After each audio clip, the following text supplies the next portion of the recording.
She is hurting more than you think because of your silence. Not because you cheated, but because you disappeared emotionally. You stopped explaining yourself. You withdrew. You gave her nothing to work with, so her mind did the work instead. And what it created was a storm of self-doubt, fear, and blame. Your silence didn't give her peace. It gave her confusion. Comment below. Silence is power, if this speaks to you. Number 1. Silence feels like rejection. When you stop speaking, she doesn't interpret it as you needing time to think. She takes it as proof that she no longer holds a place in your priority system. And while you tell yourself that silence is your way of staying composed, preserving peace, or avoiding making things worse, in her reality, every minute you remain disengaged becomes confirmation that the connection has eroded beyond repair, and the pain she feels intensifies in direct proportion to your detachment, because what you perceive as neutral, she feels as cold and final, like standing outside a locked door she once had the key to, and now no matter how hard she knocks, there's no answer, just quiet that cuts sharper than shouting ever could. And deep down, you might not even mean to push her away. You might be overloaded or burned out, or trying to process what's really happening in your own mind. But what you need to understand is that relationships don't run on perfect clarity. They run on presence, and when you deny someone your presence, they stop trusting your words because your absence becomes your loudest message.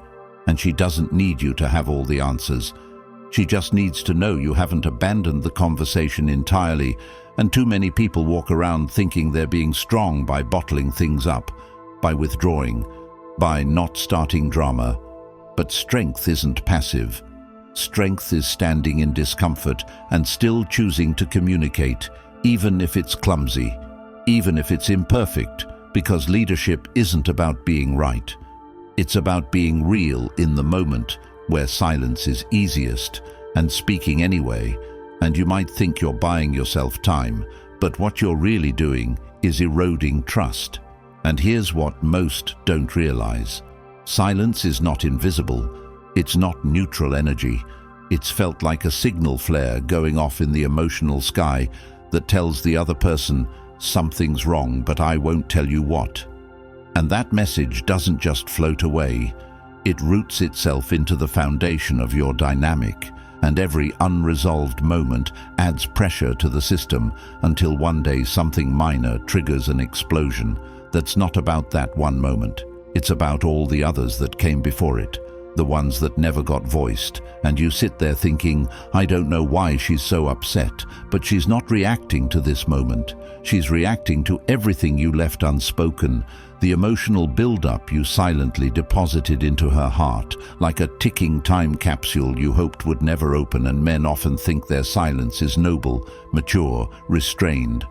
But in the context of connection, it's often just a way to avoid responsibility, a form of control dressed up as calm, because by not speaking, you control what gets confronted, what doesn't, what lingers, and what dies silently under the weight of avoidance. And people lose good relationships, not because of arguments or even betrayal, but because of erosion, quiet decay disguised as politeness and maturity. And you might be nodding right now thinking, that's me, and still excusing it. But ask yourself this: have you ever been on the other side of that silence? Have you ever texted someone you loved and stared at the screen waiting hours, days, with nothing but your thoughts attacking you in their absence? And yet you still think it's harmless to vanish emotionally just because you're physically present. But there's no such thing as neutral presence in an emotional ecosystem. You're either building certainty or you're feeding confusion. And the most dangerous part is you probably don't even realize how damaging your silence is until she begins matching it. Until you wake up and realize she stopped trying, stopped asking, stopped caring, and now you say she changed. But the truth is, you taught her how to adapt to your absence. You conditioned her to protect herself from your unpredictable quiet. And now the very wall you built to protect yourself is the same wall that keeps you from getting back to her. And you sit there wondering how things got this bad, and the answer is simple. You stopped being emotionally accessible, and the problem is not that you didn't say the right thing, it's that you said nothing at all and gave her no proof that she mattered enough to fight through the discomfort with you, and silence becomes rejection. Not because you say, "I reject you," but because you erase the bridge between your world and hers and leave her walking in circles, trying to find the version of you that used to reach back. And the hardest truth to face is that your silence was never as passive as you told yourself. It was a decision, and the longer you go without speaking, the more permanent that decision feels to her, because people don't stick around forever hoping the quiet will one day become clarity. They eventually believe that no answer is their answer, and that's when something inside them dies. Something you can't revive just by showing up again after weeks of absence and saying, "I needed space," because space without direction is abandonment. And when you choose to say nothing, she doesn't hear patience. She hears the absence of value, the absence of effort, the absence of love, and now you're wondering how to fix it. And the truth is, you don't fix what you refuse to face. And most men never reclaim emotional leadership because they spend more time avoiding their discomfort than building their capacity to navigate it. And if you want to reverse the damage, you don't start with big speeches or perfect words. You start with honest, grounded, simple truth. The kind that doesn't defend or explain, but owns the silence and replaces it with presence. And that's not weakness. That's actual strength. Because it means you stop waiting for comfort to return before you show up again, and you start realizing that presence isn't a feeling, it's a discipline, and that kind of discipline creates safety, and safety builds trust, and trust is what makes relationships not just survive, but thrive. That's why the Stoic relationship blueprint exists, not to entertain, not to sugarcoat, but to hand you the exact mindset and timeless Stoic principles that emotionally grounded, high-value men use to lead relationships with clarity, calm, and unshakable power. And now, it's available in audiobook format, so you can take this life-altering knowledge with you on your walks, during workouts, or while driving through your daily grind. You don't need more confusion. You need a blueprint. So when the emotions hit hard, when your thoughts spiral, when you feel her slipping, you'll have the tools, the mindset, and the map right in your pocket. Tap the link in the comments, secure your copy, and never be left confused in silence again. Number 2, she starts making up stories. You think she's overthinking because she's emotional, but she's overthinking because she's been left to make sense of a reality that doesn't respond back. And while you sit there in silence thinking you're giving space or maintaining peace, she's sitting there creating explanations, because the silence you think is harmless to her feels like abandonment with no warning. And the most powerful part of this dynamic is how predictable it is, and yet how little people acknowledge it. And the reason she's imagining worst-case scenarios isn't because she's dramatic. It's because when people experience uncertainty from those they're emotionally tied to, the brain defaults to protection. And protection always leans negative, because it's safer to expect disappointment than to be blindsided by it. And this means every time you stay silent, she assigns meaning to it. And the longer you stay silent, the darker those meanings get, until the version of you she holds in her mind is no longer the man she fell for, but a shadow who left her in the dark. And the tragedy is, you're not even trying to hurt her, but your inaction gets interpreted as intent, and now you're confused, because all you said was nothing but she's crying and pulling back and getting colder and accusing you of things you didn't do. But what you don't understand is she's not reacting to what you did. She's reacting to what you didn't do, to what you didn't say, to the gaps you left for her to fill with fear and self-doubt and resentment. And now you label her irrational, when the truth is, her behavior is a direct response to your emotional absence. And this is what men don't realize. Women don't need constant attention. They need emotional reliability, and when you disappear without warning, it signals to her that she's not safe in your presence. And not because you hit her or shouted or insulted her, but because she can't trust that you won't leave her hanging when things get tense or uncertain.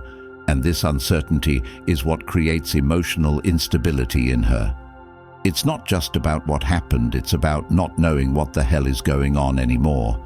And people will always fill confusion with assumptions, so when she doesn't hear from you, she assumes she's being replaced. She assumes she's irritating. She assumes you're slowly pulling back, so she prepares for it emotionally. She gets distant before you can hurt her. She accuses you before she's blindsided. She becomes defensive, and now you think she's just difficult, but she's operating from fear, and she won't tell you she's scared because she doesn't want to look weak or needy, and so she lashes out or withdraws or gets passive-aggressive, and you sit there calling her crazy, not realizing you triggered the entire cycle by not being emotionally present. And this is where Stoic control comes in, not by being emotionless, but by being unshakable, by choosing to lead communication rather than run from it. Because when you learn to lead emotional tone in a relationship, you remove the chaos and you remove the need for assumptions. You anchor the experience and the reason. So many men lose their relationships without cheating, without hitting, without doing anything wrong, is because they don't provide that emotional anchor. They drift. And in that drift, she drowns in imagined conclusions. And you can't fix this by reacting to her reaction. You fix it by changing your pattern. You fix it by being proactive. And here's how.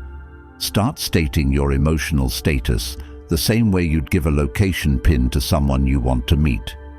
You say, I'm overwhelmed, but I'm not checking out. You say, I need space, but I'll update you soon. You don't vanish. You don't leave her hanging. You don't let her imagination drive the narrative, and you don't blame her for filling the silence when you gave her nothing to hold on to, because the truth is, she's not difficult. She's adapting to your uncertainty. And the moment you stop making her guess is the moment she stops building stories that push you further away. And when you become emotionally direct, when you start treating your words like the leadership tool they are, you regain control not over her, but over the trajectory of your connection. And if you refuse to speak, you forfeit the right to complain about how she reacts. Because silence is not a shield, it's a provocation.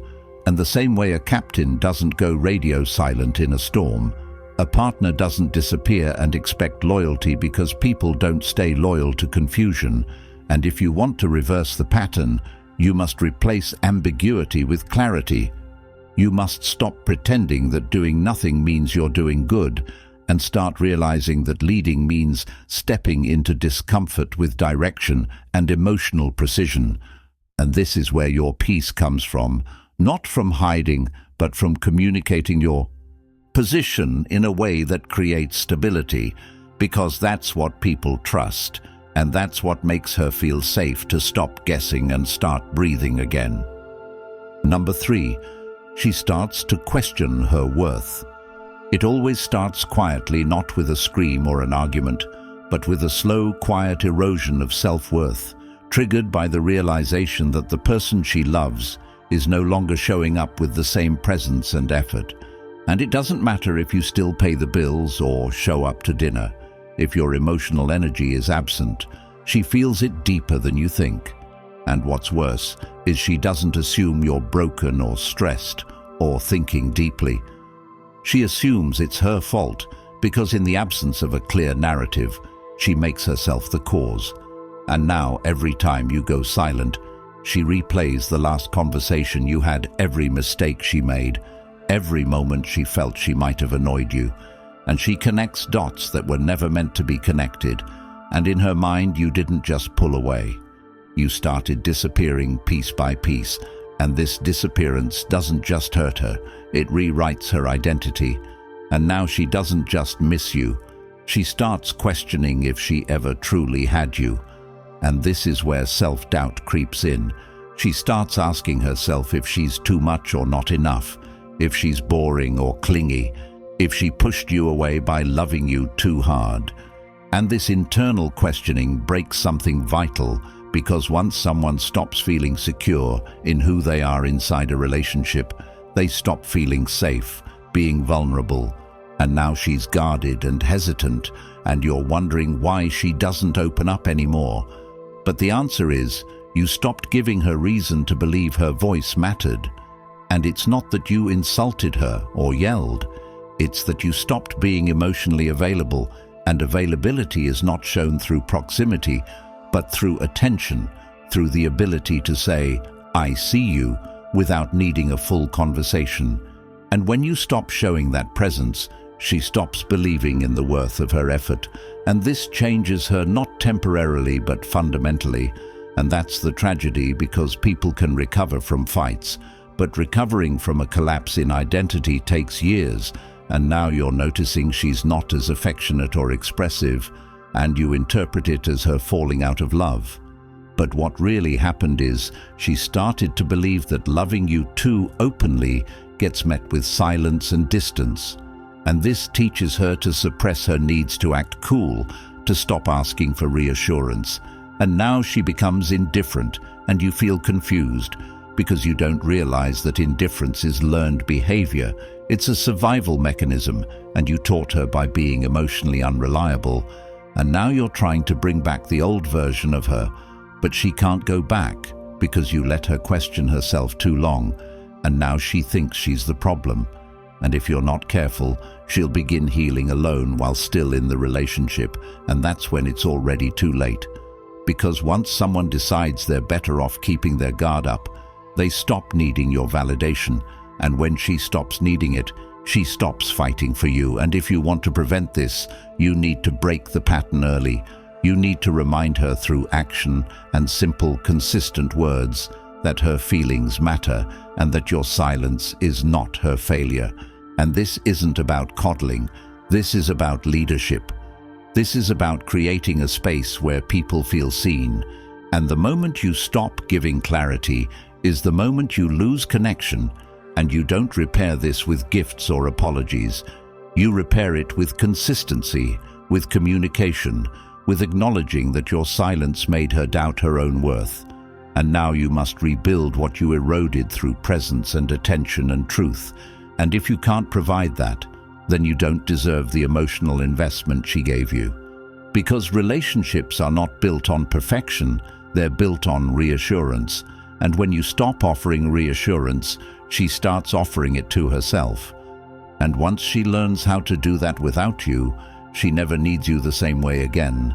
And you realize too late that your silence didn't just make her angry. It changed the way she sees herself and changed the way she sees you. And now she doesn't cry. She doesn't complain. She just lets go silently, because you taught her that silence is the language of love. And that's the kind of pain you can't undo with last-minute effort. Number 2, silence builds boundaries. Not every moment deserves explanation, and not every emotion requires immediate translation, because restraint isn't weakness when it comes from direction and maturity. And there's a reason why boundaries form in the absence of forced communication, because true control doesn't come from being loud, but from mastering the timing of engagement. And silence becomes power when it's rooted in clarity, not avoidance. When the space isn't about manipulation, but about measured intention. Because there's something to be said about people who don't feel the need to respond instantly to every emotional impulse, and silence then becomes less of an escape and more of a filtration system. And it's in that space where people begin to reveal themselves, not just through what they say, but how they respond to stillness. And this is where so many emotionally reactive people expose their own instability, because when someone chooses not to speak immediately, it doesn't mean they've given up. It often means they've stepped back to think with precision, to assess with calm, to not become a slave to emotional chaos.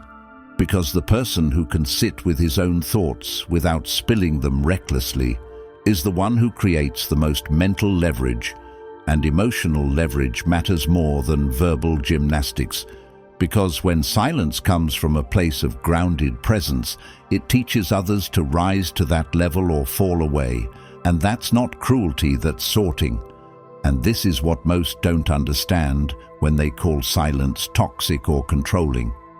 It's only that way when it's passive-aggressive or cowardly, but when it's decisive and consistent, it becomes a mirror revealing who can truly match your discipline and who thrives on drama.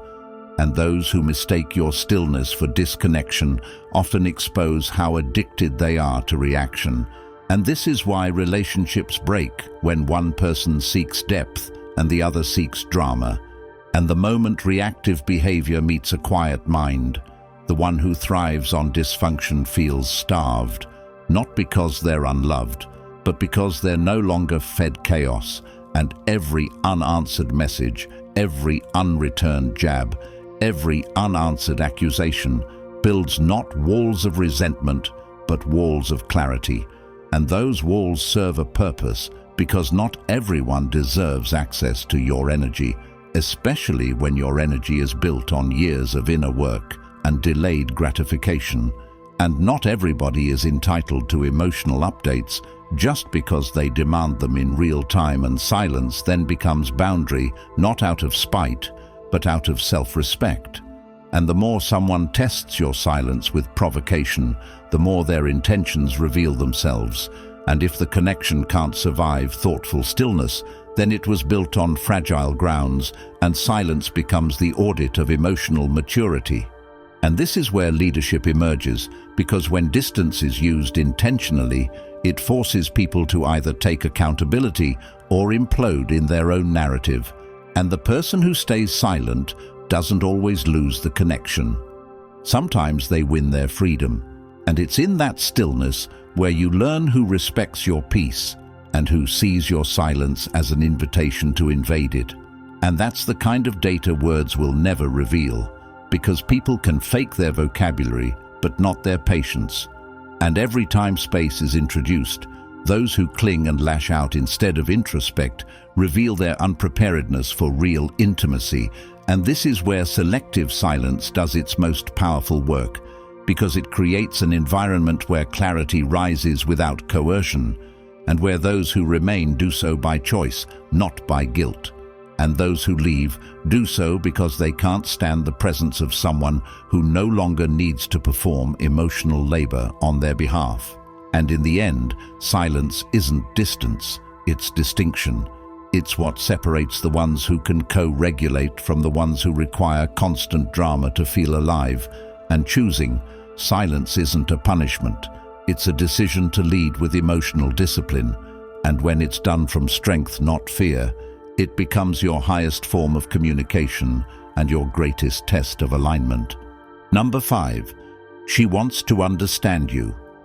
Desire for understanding often masks a deeper desire for control, and the need to know what someone is thinking every second stems not from love, but from insecurity.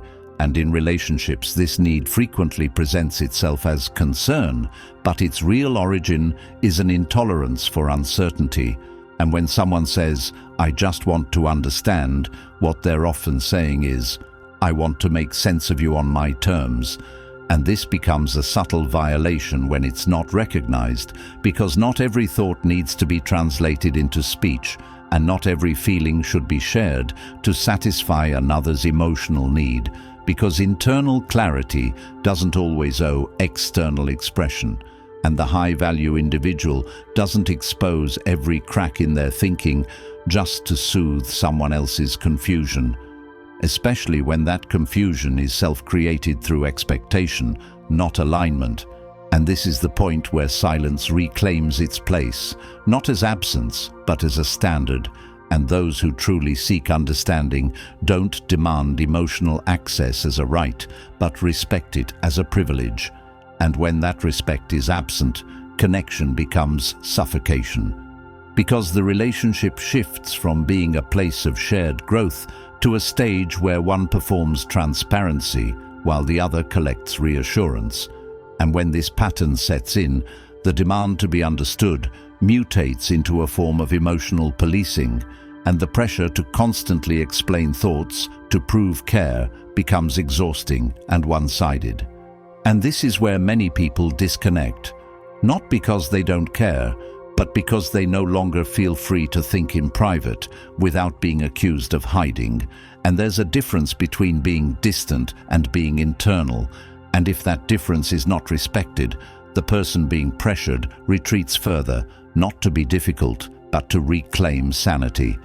And this is what's rarely spoken about in relationships, where one person confuses constant access with closeness and starts measuring love by how quickly the other can unpack their inner world on demand. But real closeness allows breathing room and respects boundaries. And sometimes the most honest response is silence, because in that pause, there is processing. In that stillness, there is reflection. And for someone grounded in their path, they don't speak until it's worth speaking. And that delay isn't a red flag. It's self-respect. And those who see the pause as rejection are often projecting their fear, not observing your intent. And if understanding is truly the goal, then the method must include patience and trust, not interrogation and pressure. And this is where leadership matters, because emotional leadership is not about being constantly open, it's about being consistently clear. And clarity doesn't always mean disclosure. Sometimes it means boundaries, and those boundaries protect the integrity of the relationship, because when someone feels safe, not being forced to explain, they begin to share voluntarily. And voluntary expression is more powerful than coerced vulnerability. And this is how trust builds, not by dissecting every silence, but by allowing space for autonomy. And when someone can't respect that space, they don't deserve access to the clarity it eventually brings. And if someone starts demanding constant emotional explanation without offering the same depth themselves, it's not mutual connection, it's emotional consumption. And the more you give, the more entitled they feel to your internal world. And that's when silence becomes the antidote, because silence removes the addiction to emotional access and forces the other person to sit with their own void. And the ones who grow from it return with understanding, the ones who resent it return with blame. And this is how alignment is tested, not through how someone acts when you speak, but how they behave when you don't. And when communication becomes expected without gratitude, it stops being a gift and starts being a performance. And this is where silence teaches the loudest lesson, that access without appreciation always turns into entitlement. And when someone truly wants to understand, they ask once, they wait, they give space, they listen for what's not being said, instead of forcing answers. And that's when real connection happens, because it's not built on demand, it's built on allowance. And those who honor your silence are the ones worth speaking to. Number 6, control your emotions. Control is not about pretending to be unaffected or putting on a false mask of calmness. It's about being able to sit with your emotions without letting them dictate your behavior. And when someone provokes or tests or demands immediate emotional feedback, the person who remains still is not suppressing. He's mastering, and emotional mastery doesn't look like numbness, it looks like choice.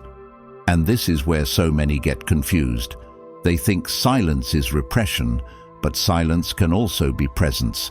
It can be the pause between reaction and response. It can be the space where clarity is born and power is preserved, because not every situation deserves your emotional reaction. Not every accusation earns a reply, and the person who can sit through discomfort without impulsively trying to fix or explain or justify is the one who always walks away with the upper hand. And this is not about manipulating outcomes, it's about maintaining internal order. Because when emotions are unregulated and responses are instant, there is no stability. And without stability, there is no leadership. And leadership starts internally. It starts with refusing to let temporary emotions create permanent damage. And while some believe that expression is always virtuous, the truth is most reactions are ego in disguise. And when someone lashes out or spirals, they're often demanding a reaction, not because they need truth, but because they need power. And silence denies them that power, not by punishing, but by refusing to engage in games that lead nowhere. And this is where real strength reveals itself, in the space between the provocation and the decision to engage or not. And that decision separates those who live reactively from those who live with purpose, and for anyone walking the path of emotional discipline. The standard is simple if it costs peace. It's not worth immediate response, and emotional composure becomes the baseline, not just because it's efficient, but because it forces everyone else to rise to that frequency or fall away, and silence then becomes the filter that reveals who is emotionally self-reliant and who is addicted to extracting energy from others. And the ones who crumble in the face of silence are often the ones who rely on chaos to feel in control. And when that chaos is denied, they accuse you of being distant or heartless, not realizing that they're projecting their own lack of self-control onto your calm. And this is where neutrality becomes power, not the fake kind that pretends nothing hurts, but the kind that refuses to collapse under the weight of immature expectations. And when communication is required, it is given with precision, not to soothe others, but to lead outcomes. And this means saying less and meaning more. It means withholding response until the timing supports the message, and the message supports the goal. And most importantly, the goal serves your peace, not someone else's emotional agenda. And the discipline to hold emotional space without filling it with apologies or explanations builds credibility.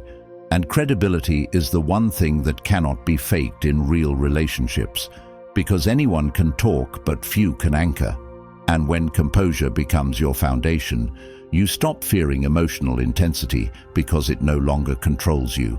And that's when silence becomes your asset, your shield, your signal to the world that your energy is no longer available on demand. And those who learn to respect that silence stay, and those who need chaos to feel loved leave. And both outcomes serve your growth, because emotional maturity isn't about being liked. It's about being clear, and clarity often begins with knowing when to speak and when to hold your ground. And when composure becomes your standard, emotional reactions lose their grip, and from that moment forward, peace is no longer something you chase, it's something you protect. Number 7, build a life she can't reach. There comes a point where silence stops being misunderstood and starts becoming the clearest message possible, not because it intends to hurt, but because it no longer needs to explain.